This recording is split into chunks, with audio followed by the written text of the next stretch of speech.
김영석의 인생문답. 구독과 좋아요는 영상 제작에 큰 도움이 되어요. 1. 인생을 후회 없이 살려면 어떻게 해야 하나요? 사람은 누구나 철들게 되면서 물어야 하는 문제가 있어요. 앞으로 내가 무엇을 위해서 어떻게 살아야 하는가? 우리가 이 문제를 스스로에게 물어볼 수 있는 동안은 성장하고 보람있게 살 수 있다는 것입니다. 새해가 되면 금년에는 어떤 일을 위해서 어떻게 살아야겠는가? 학생 때는 어떤 학생이 될까? 직장에 가서는 또 어떤 직장 생활을 할까? 직장이 끝난 다음에는 어떤 사회인으로 보람있는 삶을 살 수 있을까? 그런 문제를 계속해서 물으면서 사는 것이 아마 인생이 아닐까 하는 생각을 해봅니다. 나의 소중한 두 친구와 함께 이런저런 얘기하다가 인생을 80년 넘도록 살아보니까 어느 때가 가장 행복하고 보람이 있었는가? 하는 얘기가 나왔어요. 우리 인생을 놓고 볼 때 계란의 노른자처럼 행복하고 보람있고 알찬 황금기가 있었을 텐데 그때가 몇 살쯤이었을까? 그런 얘기가 나왔어요. 우리는 그래도 60세가 돼야 내 인생을 내가 사는 때가 오니까 인생의 황금기는 60세부터로 봐야겠다는 생각을 했어요. 60세는 내가 나를 믿을 수 있는 나이, 다른 사람을 따라가거나 믿고 사는 게 아니고 내가 나를 믿을 수 있는 나이라고 봤어요. 그런데 60세부터 시작해서 언제까지가 가장 행복하고 좋았는가? 황금기였다고 볼 수 있는가? 쭉 반성하고 종합해보니까 60세에서 75세까지가 제일 좋았다는 결론에 이르렀어요. 75세까지 모든 것은 성숙하고 내가 나를 믿고 살 수도 있고 또 사회적으로도 인정받을 만한 나이가 되니까 60에서 75세까지가 인생의 황금기였다는 생각이었어요. 인생은 3단계로 살아야겠다는 생각입니다. 어려서부터 성장해서 30세까지는 교육을 받는 기간이었다고 봐도 좋고요. 65세까지는 직장에서 사회인으로서 일하는 기간이고요. 그렇다면 65세부터 90세까지는 어떻게 살았는가? 사회인으로 다시 태어나서 사회 속에서 내가 어떤 의미와 보람을 느끼면서 사는가? 이 기간이 추가된 거예요. 인생을 사과나무에 비유한다면 사과나무가 크게 잘 자라게 되면 열매를 맺을 때가 가장 소중한 때예요. 그렇게 본다면 인생의 열매를 맺는 3단계가 가장 보람있고 의미 있는 시기라고 생각하는 것이 지혜로운 판단인 것 같아요. 행복한 노년이 되려면 무엇을 해야 하나요? 인생이 100년이라면 어떻게 살아야 지혜롭게 후회 없이 살 수 있을까? 일반적인 결론은 크게 세 가지예요.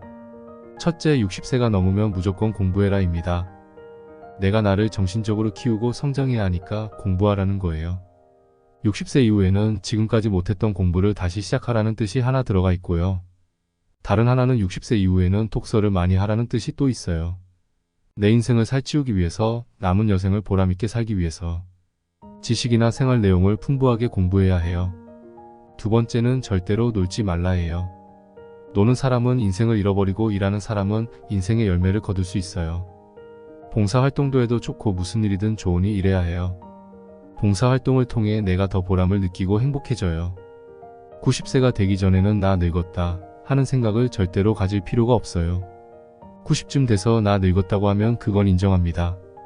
세 번째는 60세가 넘어서 이제 내 인생을 행복하게 살겠다고 생각하는 사람들은 취미활동을 시작하라는 거예요.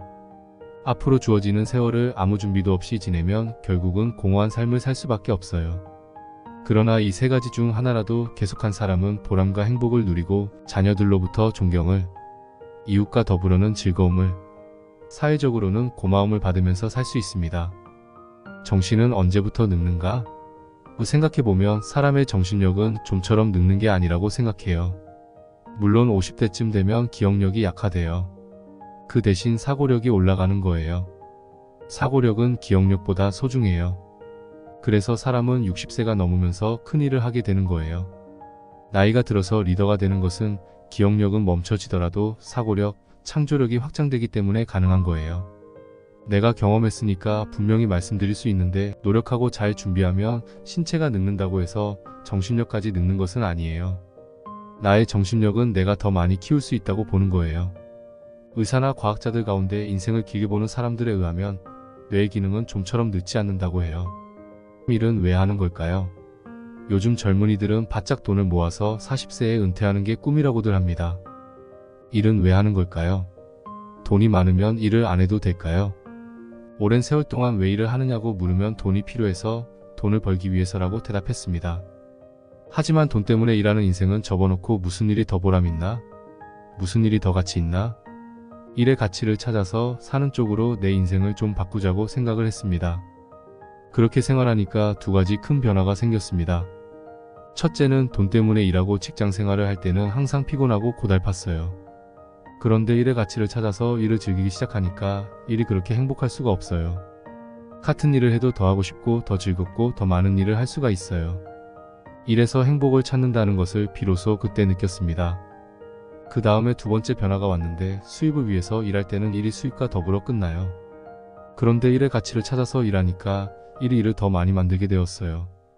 그러니까 수입도 돈을 위해서 일할 때보다 더 올라갔어요. 그럼 이제 누가 성공했는가? 누가 행복했는가? 그런 생각을 하는데 일의 목적을 소유해 둔 사람은 모든 걸 잃어버리지만 다른 사람과 더불어 함께 얻은 것에 둔 사람은 영원한 기쁨을 얻게 됩니다. 인생은 더 많이 줄 수 있는 사람이 행복합니다.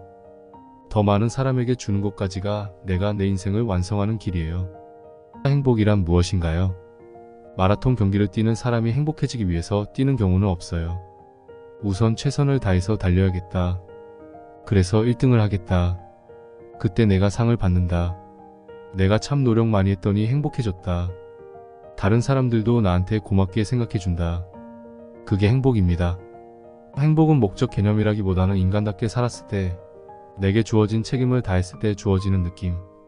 그때 갖게 되는 정신적 보람. 아마 그렇게 봐야 할 것 같아요. 그러니까 행복은 인간답게 사는 노력, 그 성취에서 주어지는 것이라고 보는 게 좋을 것 같습니다. 사회생활을 쭉 하게 되면 성공하는 사람이 행복하더라. 그러니까 행복은 성공과 더불어 오더라. 이렇게 볼 수 있어요. 행복보다도 성취하려는 노력을 많이 했던 것 같아요. 그 다음에 65세 정년 퇴직하고는 사회에 무엇을 주었는가 하는 그 보람. 내 삶의 의미와 가치가 우리 사회에 얼마나 주어졌는가 하는 그 보람에서 행복을 느끼는 것 같아요. 행복을 목적으로 삼고 찾아가는 사람은 오히려 행복을 놓칠 수가 있어요. 욕심이니까요. 나에게 주어진 책임과 사회적 책임을 다 맡아서 내 인격을 갖추게 되면 행복은 자연히 따라오니까 누구든지 행복하게 살 권리는 있다. 그렇다면 행복은 어디서 어떻게 찾아야 하는가? 살아보니 행복은 주어지거나 찾아가는 것이 아니었어요. 언제나 우리들의 생활과 삶 속에 있었습니다. 나는 사랑이 있는 곳에는 언제나 행복이 함께한다는 사실을 경험을 통해 깨달았어요. 또 하나는 감사의 마음이 낳는 행복입니다. 자기 자신이 행복하면서 다른 사람에게 행복을 나누어주는 사람들이 많이 사용하는 말 중에 하나가 감사합니다. 예요. 많은 사람들이 재산이나 권력, 명예 같은 것을 소유하기를 원하고 그것을 얻었을 때 만족감을 느껴요. 그런 것을 인생의 목적으로 삼는 사람은 소유의 노예가 되어 정신적 행복은 누리지 못합니다. 나를 위한 욕심에 빠진 사람들은 욕심 때문에 모두를 다 잃어버리고 헛되이 되고 말아요. 그런 사람들에게 결핍된 것이 무엇인가 생각해보면 인생에 있어서 정신적 가치의 중요성을 모르는 것 같아요. 그런 사람들이 끝없는 소유욕에 빠지게 되죠. 그런데 정신적 가치는 내가 가질 수가 없거든요. 나누는 것이지 소유하는 것은 아니에요. 정신적 가치는 나누어 가지게 되어 있어요. 삶의 가치를 높일수록 인생이 귀하고 영광스러워지는 겁니다. 돈은 얼마큼 가져야 행복할까요? 소유욕에는 끝이 없기 때문에 결국은 불행을 자초해요. 돈과 재물은 우리를 유혹합니다. 더 많이 가지라고 속삭이고 혼자 다 가지라고 유혹해요. 그러고는 남의 것까지 빼앗아 가지라고 부추겨요. 그런 유혹에 빠지는 사람은 돈과 재물을 위해 모든 것을 바칩니다. 심지어는 자신의 인격과 인생 자체를 희생하기도 합니다. 내가 항상 가족들이나 제자들에게 권하는 교훈이 있어요. 경제는 중산층에 머물면서 정신적으로는 상위층에 속하는 사람이 행복하고 사회에도 기여하게 된다는 충고예요. 그렇다면 사람은 어느 정도의 재산을 갖고 사는 것이 좋을까요? 그의 인격 수준만큼 재산을 갖는 것이 좋아요. 인격의 성장이 70이라면 70의 재물을 소유하면 돼요. 욕심은 죄를 잉태하며 죄는 사망에 이르게 한다는 교훈은 진실입니다. 살다 보면 소유의 그릇은 크지 않아요. 그러나 베풀 수 있는 그릇은 얼마든지 넓힐 수 있는 것이 인간의 사회적 삶입니다. 내가 사랑하는 사람들이 가난하게 사는 것을 보면서 나만 부를 소유하겠다는 사람은 이미 사회로부터 버림을 받고 있는 거예요. 사랑하는 사람들에게 재물을 나누어 줄 수 있어 그들이 인간다운 삶을 누릴 수 있다면 내 소유를 위해 욕심을 부릴 수는 없을 거예요. 내가 나답게 살려면 어떻게 해야 하나요? 사람들은 남의 시선에서 자유롭지 못한 것 같습니다. 남의 칭찬이나 인정을 받고 싶은 욕구도 크고요. 내가 나답게 살고 싶어도 나를 방해하는 요소들입니다. 사람의 인생이라는 게 뭔가 하는 생각을 해보는데 내가 사과나무면 이제 사과나무 하나를 심어놓고서 그 나무를 키워가는 것이 인생이라고 생각해 볼 수 있을 것 같아요. 사람은 자기 인생의 길에서 스스로의 가치관을 가지고 행복을 누리면서 살면 됩니다. 내 인생의 잣대를 갖고 남을 평가하거나 카타지기를 바라는 것은 잘못이에요. 그럼에도 불구하고 우리는 잠재적으로 너는 왜 나나 우리와 다르냐? 하는 생각을 갖고 사람들을 대해요. 응당 다른 면이 있다는 것을 인정하고 좋은 점을 받아들이는 열린 마음이 있어야 합니다. 그런 마음을 갖고 있으면 시기나 질투를 하는 일이 없을 거예요. 이상한 것은 시기하는 마음이나 질투심은 같은 분야에서 일하는 사람들 사이에서 발생해요. 같은 종목의 운동선수들, 같은 분야의 예술가들, 한 사회에서 일하는 직업인들, 같은 대학에 있는 교수들 간에서도 그런 현상이 나타납니다. 이럴 때 가장 중요한 것은 공동의 목표를 갖는 거예요. 일이나 활동의 공동 목표가 뚜렷할 때는 시기심보다는 협조하는 마음이 앞서며 질투하는 마음보다는 칭찬해주고 싶은 생각이 앞섭니다. 문제의식을 가지면 자기를 키워나갈 수 있다고 봅니다. 그러고 보면 똑똑하다는 것은 문제의식이 있는 것이라고 볼 수 있어요. 왜? 라고 질문을 할 수 있는 사람이 똑똑한 사람이에요. 문제의식이 있으면 공부를 못해도 사회에 나와서 더 성장할 수 있어요. 철학이 왜 필요한가에 대한 답이 여기에 있습니다. 인류 대학을 나왔어도 문제의식을 가지지 못한 사람은 평범해져요. 반면 인류 대학 졸업생이 아니더라도 문제의식을 가지고 살면 지도자가 될 수 있어요. 즉 철학적 사유를 가진 사람이 큰 사람이 된다는 겁니다. 문제의식과 목적을 갖고 출발한 사람과 전혀 그런 문제를 느껴보지 못하고 30여 년을 산 사람의 차이는 현격하게 나는 법이에요. 뚜렷한 문제의식이 있는 사람은 그 목표를 향해서 직진하기 때문에 성공할 가능성이 높으나 그렇지 못한 사람은 방황하기도 하고 친구들의 뒤를 따라가기도 해요. 성공률도 높지 않으며 따라서 행복한 삶을 누리지 못해요. 그래서 나는 청소년기에 공부를 열심히 하는 사람보다는 뚜렷한 목적과 문제의식을 갖는 사람이 결국 성공도 빠르고 행복한 세월을 보내게 된다고 봅니다. 인격의 핵심은 무엇인가요? 인격은 인간으로서 공통적으로 가진 바탕 위에 나의 개성, 나만이 가지고 있는 어떤 것을 말한다고 할 수 있어요. 그 중에서도 진실하다, 성실하다 하는 성실성이야말로 인격의 핵심이라고 봐요. 중세시대에 이런 말이 있었어요. 성실한 사람은 악마도 유혹하지 못하고 성실한 사람은 하느님도 버리지 못한다. 나 역시 한 인간이 가장 인간답게 사는 핵심은 나를 중심으로 볼 때는 성실하게 사는 것, 그 이상은 없다고 봐요. 한 인간이 세상에 태어났을 때 주어진 책임은 무엇인가? 자기 자신의 완성이에요. 그 완성은 인격의 완성으로 이어져요. 인격의 완성을 위해서는 더 많은 것을 배워야 하고 더 많은 일을 해야 해요. 그 주어진 책임은 누구에게나 있어요. 게으르거나 삶의 가치를 모르는 사람들은 그것을 고생이라고 생각해요. 그러나 나의 인간됨을 사랑하고 값있는 인생을 원하는 사람들은 그것을 즐거운 인생의 의무라고 여겨요.